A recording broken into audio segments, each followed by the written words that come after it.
Assalamualaikum warahmatullahi wabarakatuh. Hari ini kita belajar fisika thermal minggu ke-10 hari kedua atau hari Selasa. Kita review dulu atau kita ulas materi sebelumnya. Materi sebelumnya menunjukkan bahwa ketika ada assembly, di mana assembly ini dia tertutup,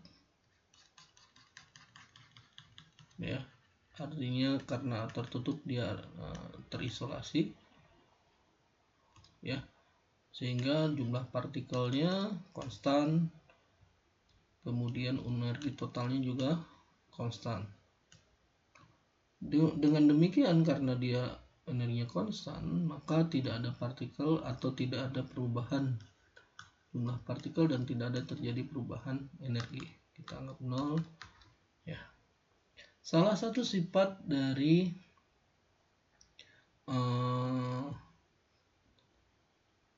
assembly ini adalah kita asumsikan bahwa energi yang dimiliki assembly sifatnya adalah kontinu. Apa yang dimaksud dengan sifat kontinu? Ya. Sifat kontinu itu artinya energi yang tingkatan-tingkatan energi ini dia saling berimpitan dan tidak dalam artiannya energi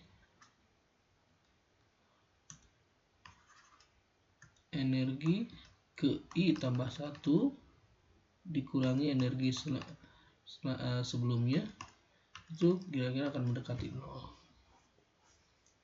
ya, karena saling berimpitan, ya, dia akan mendekati 0. Nah, kemudian sifat lain dari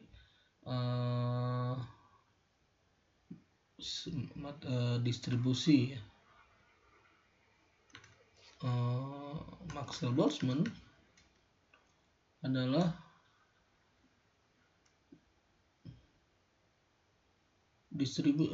sifat partikel, ya, sifat partikel yang menjadi karakteristik umum dari distribusi Maxwell-Boltzmann adalah keterbedaan, tidak dapat keterbedaannya, atau bahasa lainnya partikel dapat dibedakan. Apa yang maksud partikel dapat dibedakan? Secara harfiah, bahwa ketika kita memiliki sebuah partikel di tingkatan energi ke I, ya, kemudian kita juga memiliki partikel di tingkatan energi ke I tambah X misalnya. Intinya adalah ada kedua partikel memiliki tingkatan energi yang berbeda. Kemudian ketika kita pertukarkan partikel tersebut, artinya partikel yang di ke I itu pindah ke atas, misal ke tingkatan energi yang lebih atas, kemudian partikel yang I plus X ini pindah ke bawah ke energi yang lebih rendah. Partikel tidak dapat dibedakan itu maksudnya adalah dia akan menghasilkan susunan cara penyusunan yang baru. Cara penyusunan yang baru dalam artinya I plus X, I ke X. Jadi misalnya ini adalah loncat dikalikan dengan cara penyusunan yang ke bawah. Misalnya ini cara penyusunan yang naik, ini adalah cara penyusunan turun, dan ini sama-sama memiliki nilai, ya. Dengan demikian, karena dia memiliki penyusunan baru, seakan-akan partikelnya dapat dibedakan. Dan itu berlaku untuk partikel klasik, ya, seperti atom atau gas dan lainnya. Nah, ketika kita mengamati sekarang misalnya elektron atau proton, gitu ya, kita mengamati kedua ini, maka kita akan melihat bahwa partikelnya tidak dapat dibedakan. Kenapa? Karena partikel elektron atau proton itu dia memiliki sifat dualisme gelombang partikel. Dia memiliki sifat dualisme partikel gelombang. Nah, sifat dualisme partikel gelombang itu dipengaruhi pertama oleh ketidakpastian Heisenberg. Yang kedua adalah gelombang de Broglie.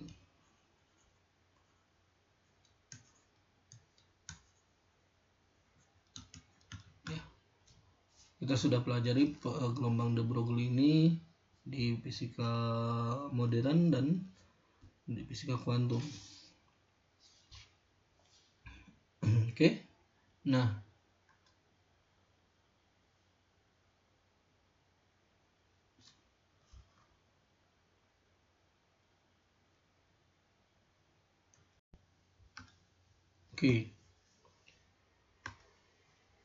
salah satu prinsip dari gelombang de Broglie yaitu panjang gelombang dari sebuah partikel yang bergerak. Jadi ketika sebuah partikel bergerak dengan kecepatan v, maka seakan-akan di mana p-nya itu mendekati kecepatan cahaya ya. Ini kecepatannya sangat cepat. Dia mendekati kecepatan cahaya, maka dia seakan-akan gerakan dari partikelnya ini adalah gelombang de Broglie. Di mana panjang gelombangnya itu sebanding dengan h per massa kali kecepatan. Ini sebenarnya prinsip momentum ya. P sama dengan massa kali kecepatan sama dengan h per panjang gelombang. Ini momentum de Broglie ya. Jadi hasil akhirnya adalah panjang gelombang dari lambatan ini sebanding dengan h per massa kali kecepatan. Nah, coba perhatikan, kita lihat bahwa massa elektron itu sangat kecil, sangat rendah, sehingga panjang gelombangnya cukup besar ya. Jadi panjang gelombangnya cukup besar ya. Nah,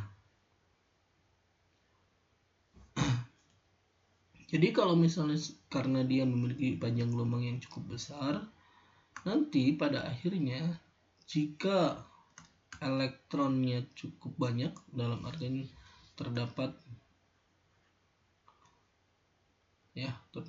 n buah partikel, n buah elektron, maka fungsi gelombang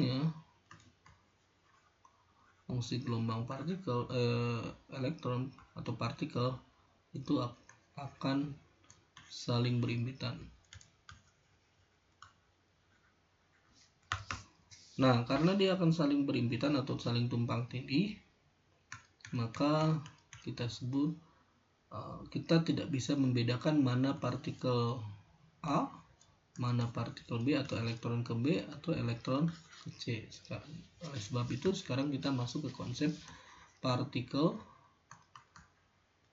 yang tidak dapat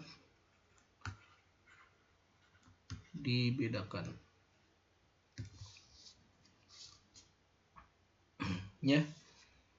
Nah, kondisi sebaliknya kita temukan pada gas, di mana masanya cukup besar sehingga panjang gelombangnya cukup lebih kecil, sehingga partikelnya cenderung untuk dapat dibedakan ya. Oke. Nah, selain itu juga ada dua jenis partikel yang dapat dibedakan ya. Dia menjadi boson dan dia jadi fermion. Apa yang membedakan boson dengan fermion? Dia adalah spin ya. Jadi yang membedakan antara boson dengan fermion adalah spin dari boson dan spin dari fermion. Jadi kalau boson dia adalah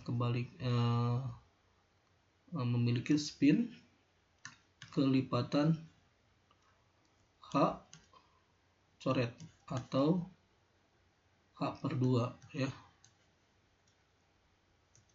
atau H/2V ya. Sedangkan fermion itu adalah setengah H coret atau setengah dari H/2V. Nah, selain itu juga boson itu tidak memenuhi larangan Pauli. Jadi selain partikel yang tidak dapat dibedakan itu ada dua ya, intinya adalah boson dan fermion, ditentukan berdasarkan spin ya, spinnya yaitu spin kelipatan dari H coret ya, intinya bulat, spinnya bulat 1, 2, 3 dan seterusnya, itu adalah boson. Sedangkan kelipatan setengah H coret itu adalah fermion. Nah, konsekuensinya adalah boson itu tidak mengikuti larangan Pauli. Sedangkan fermion dia mengikuti larangan Pauli. Nah, apa yang maksud dengan larangan Pauli? Jadi secara umum larangan Pauli itu ya, jadi larangan Pauli bahwa tidak ada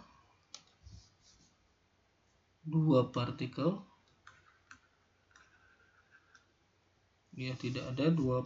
atau lebih yang memiliki keadaan atau tingkatan energi yang sama. Jadi kalau misalnya boson itu boleh, jadi satu tingkatan energi boleh diisi 1, boleh diisi 2, atau bisa diisi tidak diisi, atau misalnya diisi oleh banyak partikel boson. Sedangkan fermion ya, dia memenuhi larangan Pauli. Jadi satu tingkatan energi hanya boleh diisi 1, tidak boleh 2 ya. Boleh diisi 0, boleh diisi, boleh, tapi tidak boleh diisi lebih dari 1. Jadi nanti tidak boleh ada lagi misalnya satu tingkatan energi diisi 2, nggak mungkin. Ini tidak memenuhi larangan Pauli. Dia hanya boleh 0 atau 1, 0 atau 1. Oke ya. Sedangkan boson partikelnya tidak dapat dibedakan, tetapi cara penyusunannya boleh bebas. Boleh diisi 0, boleh 1, boleh 2, atau diisi semuanya. Nah, kita lanjut dengan namanya konfigurasi boson. Ya.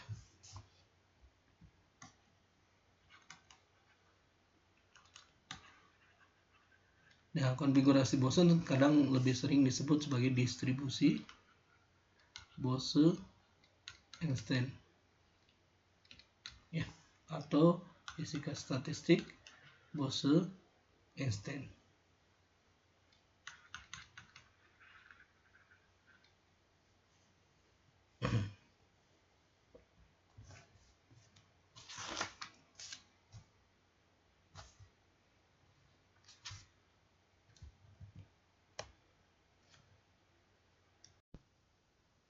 Nah, konfigurasi boson secara umum gini, bahwa assembly ya, tetap kita cara pandangnya adalah adanya sebuah assembly ya, dimana di dalam assembly ini terdapat tingkatan-tingkatan energi dari huruf 1 ya, energi rata-ratanya ke 1 ya, Kemudian kita akan cari jumlah partikel di N1 sampai misalnya G ke S, kemudian energi rata-ratanya ke S, dan jumlah partikel di S sampai kelompok G ke M, energi rata-ratanya ke M, dan jumlah partikel yang akan kita cari ke M. Ya. Sama seperti materi sebelumnya, yang membedakannya adalah bahwa partikel tidak dapat dibedakan. Konsekuensinya apa? Nah, konsekuensinya adalah misal ya gitu. Misal kita punya G1 atau kelompok pertama ya, G1 keadaan. Kemudian kita punya N1 partikel di dalam grup tersebut ya. Nah, G1 keadaan ini nanti itu akan seakan-akan adalah sebuah kursi. Jadi seakan-akan ini adalah sebuah kursi. Kemudian ini adalah manusia yang akan menempati kursi tersebut. Dan semuanya kembar. Semuanya kembar, nggak bisa dibedakan gitu. Nah, apa konsekuensinya? Misal konsekuensinya adalah ini adalah kursi gitu ya, bisa diisi ada satu orang, ada kursi yang lain gitu ya, bisa diisi dua orang atau kosong gitu ya. Atau ada kursi yang lain misalnya dia diisi oleh semuanya gitu. Sehingga cara penyusunan gimana? Kemudian antar partikel juga ya, antar partikel itu bisa dipertukarkan dan tidak menghasilkan konfigurasi, jadi tidak menghasilkan konfigurasi baru. Artinya si kursi juga bisa dipertukarkan dan partikel juga partikel ya. Jadi si kursi bisa dipertukarkan juga, yang menempati kursi tersebut juga dapat dipertukarkan. Ya. Jadi seakan-akan G1 itu bisa dipertukarkan, tapi sudah otomatis dalam tanda kutip ada kursi yang menjadi patokan satu. Nah, kursi pertama itu jadi patokan. Nah, kemudian kursi-kursi yang lain dipertukarkan gitu ya. Sehingga energi itu tingkatan keadaan ini karena dipertukarkan, dia akan hasilnya jadi G-1 yang akan dipertukarkan.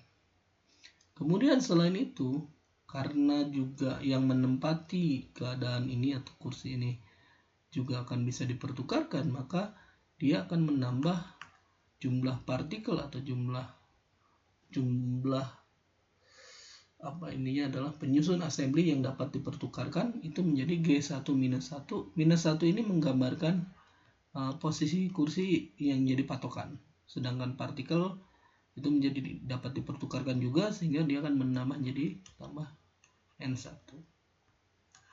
Karena dipertukarkan secara acak, maka dia akan menjadi G1 minus 1 ditambah N1 faktorial, atau sama dengan G1 tambah N1 minus 1 faktorial. Maksudnya dia diacakkan ya. Jadi kita pilih mana yang selanjutnya yang ditempatkan gitu. Jadi cara menempatkan partikel di kursi atau dan kemudian juga kursi itu bisa saling dipertukarkan, itu adalah G1 tambah N1 minus 1 faktorial. Nah, masalahnya adalah W1 itu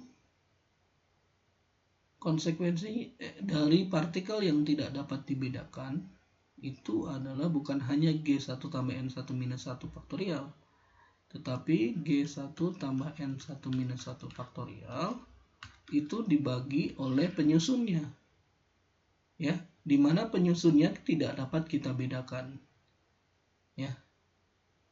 karena dia dapat dipertukarkan dan secara bebas sehingga dia jadi seperti ini. Tapi penyusunnya dia tidak dapat dibedakan ya, si partikel 1 dan kursi ke-1 atau kedua atau ke-1000 itu tidak dapat dibedakan. Kenapa?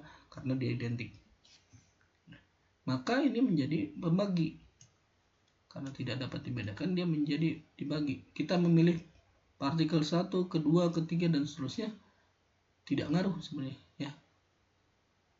Kenapa? Karena partikelnya tidak dibedakan. Jadi memilih yang satu sama saja dengan memilih 1000 atau 100 atau 1.000.000. Jadi dibagi N1 faktorial dan G1 faktorial. Karena tingkatan energi juga tidak dapat dibedakan. Ini adalah cara penyusunan grup pertama. Kalau grup kedua ya tinggal G2 tambah N2 minus 1 faktorial per G2 faktorial bagi N2 faktorial. Sehingga cara penyusunan totalnya adalah W1 kali W2 sampai W ke M. Sampai grup ke M. Atau kalau kita tulis menjadi W sama dengan G1 tambah N1 minus 1 faktorial dibagi N1 faktorial kali G1 faktorial dikalikan G2 tambah N2 minus 1 faktorial per G2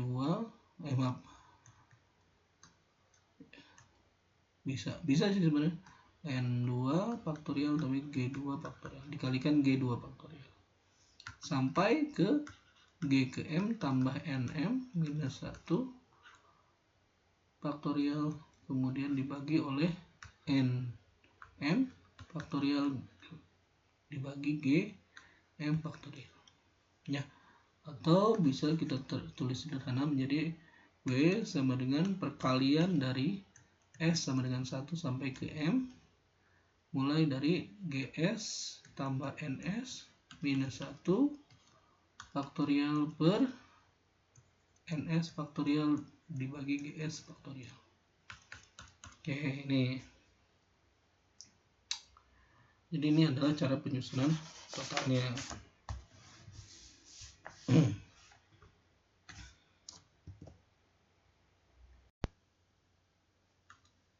Oke, kita lanjutkan untuk mencari konfigurasi maksimum.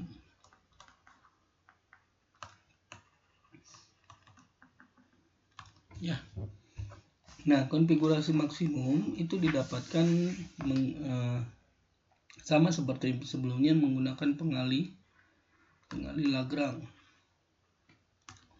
yaitu D ln W ditambah alpha dn ditambah beta du sama dengan 0. Oke. Ya. Ya, sifatnya sama seperti turunan sebenarnya. Turunan pertama df misalnya sama dengan 0 kan kita dapatkan fungsi maksimum atau minimum untuk fungsi f ya. Nah, sekarang kita lanjutkan untuk mencari D ln W. Itu sama saja dengan D ln W-nya itu adalah perkalian dari S sama dengan 1 sampai ke M GS tambah NS minus 1 faktorial dibagi NS faktorial GS faktorial itu grup. Nah, nilai ini sama dengan D ln maaf. Ini harusnya di luar. D sigma S sama dengan 1 sampai ke N ln GS plus NS minus 1 faktorial per NS faktorial dan GS faktorial tutup kurung. Oke. Kemudian kita uraikan lagi, ini menjadi del buka kurung sigma S sama dengan 1 sampai ke M ln, karena ini pembagiannya, jadi pembagian bisa diurai menjadi ln GS plus NS minus 1 faktorial minus ln NS faktorial minus ln GS faktorial tutup kurung. Oke.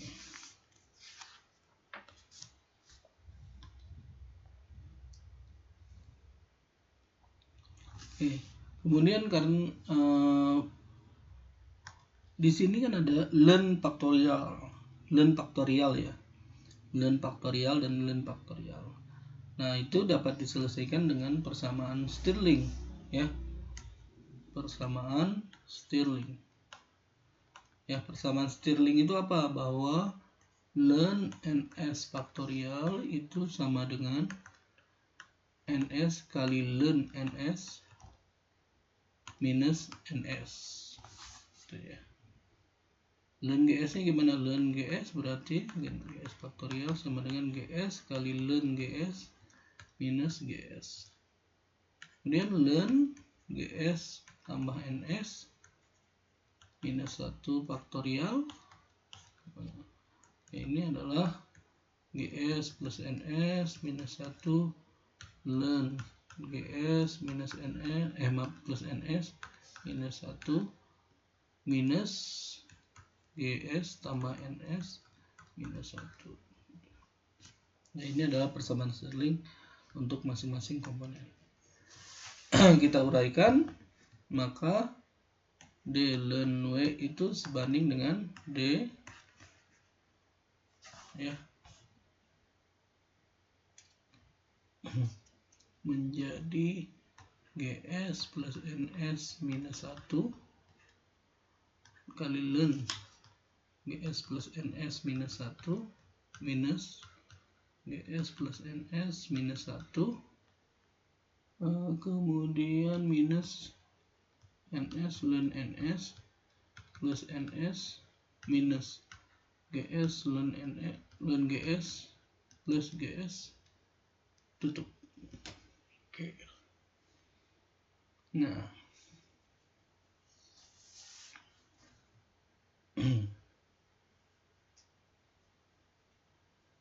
oke, kita turunkan terhadap masing-masing komponen. Ini kita turunkan menjadi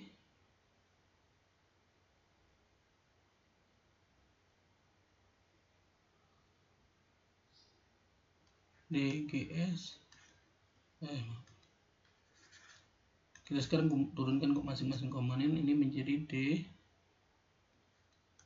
tutup kurung GS plus NS minus 1 kali ln GS minus plus NS minus 1 plus GS plus NS.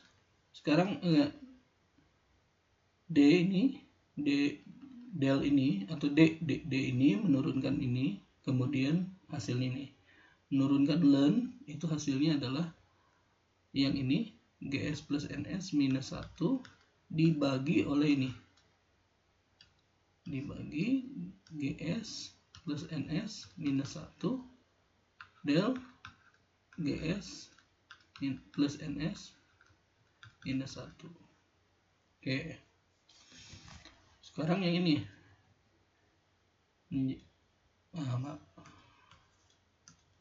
minus del GS plus NS minus 1. Oke, ditambah minus yang sekarang ini del NS ln NS minus NS per NS, turunan dari ini ln 1 per NS kali del NS DNS. Oke. Ya. Sekarang ini menjadi plus DNS.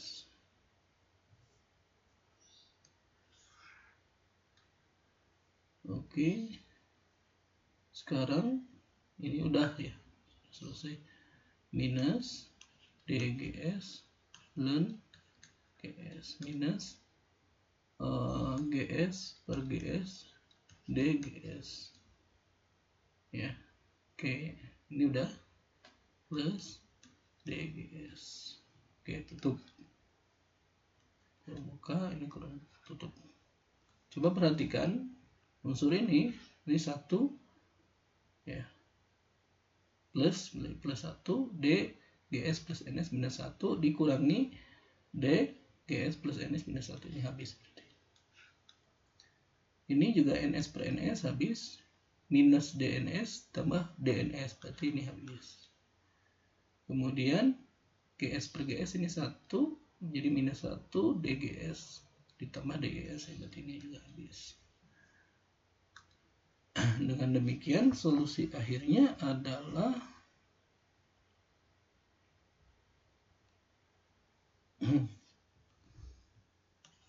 DGS plus maaf.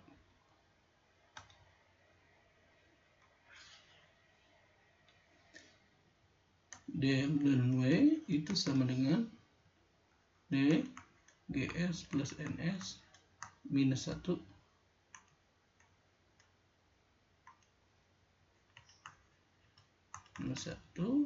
ln GS plus NS minus 1 ditambah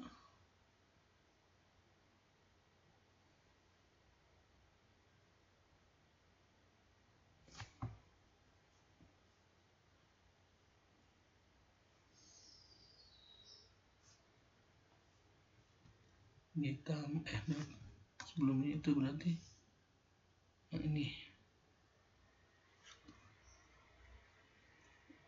ditambah minus DNS ln NS ditambah ini minus DGS ln GS. Kita uraikan ini yang atas ini. Coba perhatikan bahwa GS ini jumlah keadaan itu dia nilainya konstan sebenarnya. Ya, jadi kalau kita turunkan DGS plus NS minus 1 karena dia konstan sama seperti angka 1, penurunannya ini menjadi DNS saja. Kenapa? Karena konstan. Ini juga sama, DGS ini akhirnya dia sama dengan 0. Berarti ini, maka persamaan atas ini bisa menjadi DNS ln GS plus NS minus 1 minus DNS ln NS. Gitu. Kurungnya. Nah, atau D ln W itu bisa kita sederhanakan menjadi kurung buka ln GS plus NS minus 1 minus ln NS kurung tutup DNS. Dan seperti kita ketahui, nanti kita akan masukkan persamaan ini ke dalam persamaan pengali Lagrange. Jadi kita masukkan ke dalam persamaan pengali Lagrange menjadi D ln W tambah alfa tambah alfa DNS. Maaf.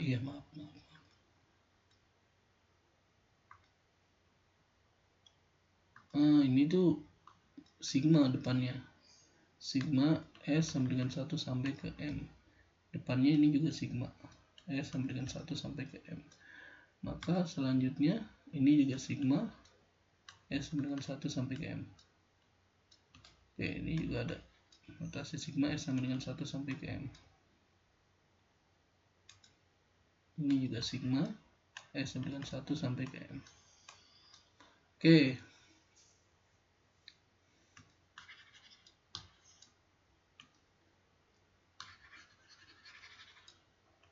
Semuanya kita masukkan ke pengali Lagrange. D sigma S sama dengan 1 sampai ke M ln GS plus NS minus 1. Ini bisa disederhanakan menjadi ini. Menjadi, karena dia pengurangan ya, ln pengurangan. Ln GS plus NS minus 1 per NS tutup kurung ditambah alfa ya sigma DNS. Oh iya, ini ada DNS. Sigma DNS S sama dengan 1 sampai ke M tambah beta sigma ES DNS itu ya, S sama dengan 1 sampai ke M sama dengan, ini harus sama dengan 0. Saya hapus dulu ya. Tambah beta sigma S sama dengan 1 sampai ke M epsilon S DNS sama dengan 0 ya. Kita tahu bahwa di sini masing-masing sama ada DNS.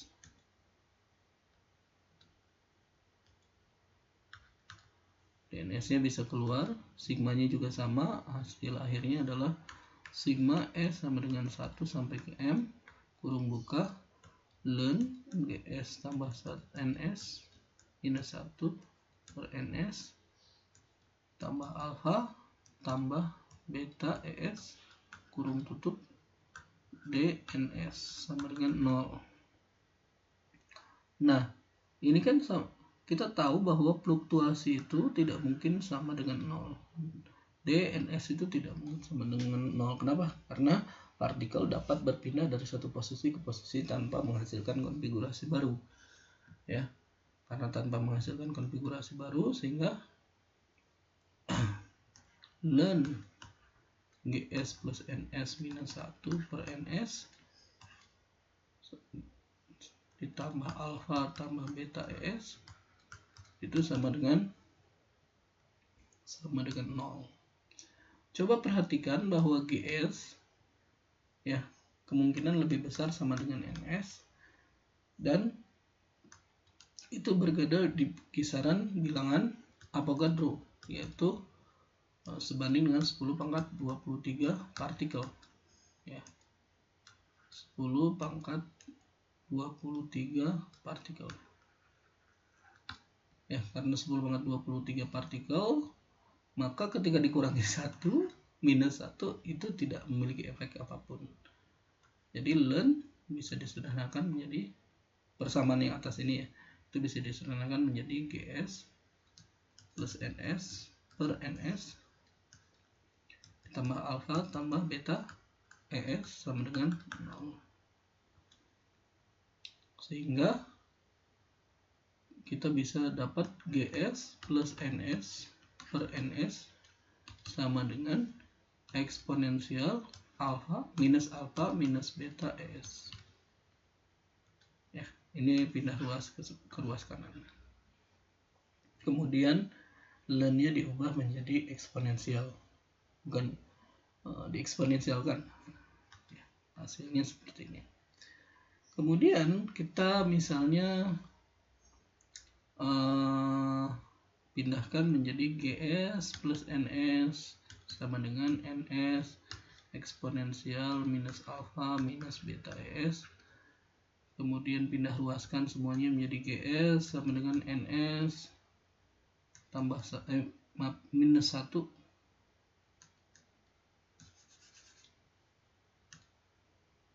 NS dalam kurung eksponensial minus alfa minus beta ES minus 1 gitu ya. Atau NS itu sama dengan GS per ya, coba perhatikan, berarti NS itu sebanding dengan GS dibagi ini. Dibagi eksponensial minus alfa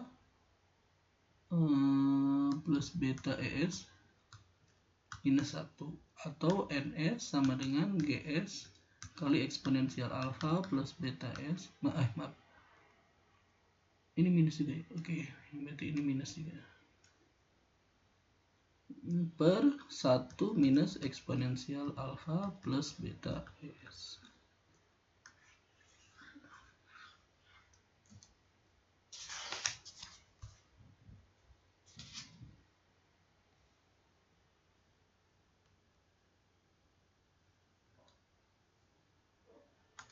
Ya, orang cenderung menggunakan persamaan yang pertama ya. NS sama dengan GS per eksponensial pangkat minus alfa ya. Nah, betanya itu kan minus 1 per KT. Ini berarti minus kali minus jadi plus ES per KT minus 1. Dan ini adalah persamaan distribusi atau fisika statistik Bose-Einstein. Makanya partikelnya disebutnya adalah boson. Boson itu adalah singkatan dari Bose-Einstein. Oke.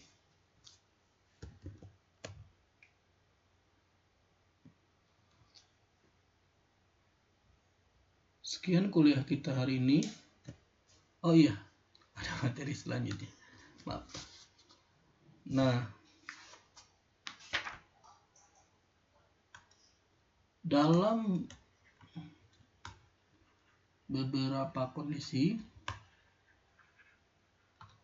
foton dalam kurung cahaya atau gelombang EM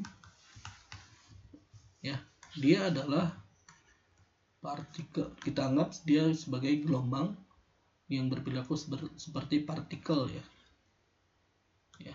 Jadi dia berperilaku seperti gelombang partikel.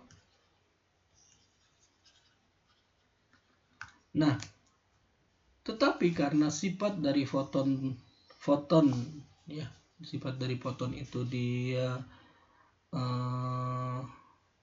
istilahnya dapat diserap atau diabsorb atau dibuat gitu, diemisikan. Artinya jumlah partikelnya n-nya itu tidak konstan atau bisa jadi 0. Artinya apa? Kan kita sudah tahu bahwa alfa itu sebagai ln dari n per jumlah partikel bla bla bla ya. Kemarin kita sudah bahas. Nah, karena n-nya itu 0, maka alfanya juga bisa jadi 0. Sehingga eksponensial alfa itu sama dengan 1. Gitu. Sehingga ns itu nggak perlu lagi komponen alfa, misalnya untuk fotonnya, sebanding dengan GS per eksponensial ES per KT minus 1. Jadi untuk foton ya, itu dia distribusi Bose-Einstein-nya seperti ini. Oke, sekian kuliah kita hari ini. Semoga bermanfaat. Assalamualaikum warahmatullahi wabarakatuh.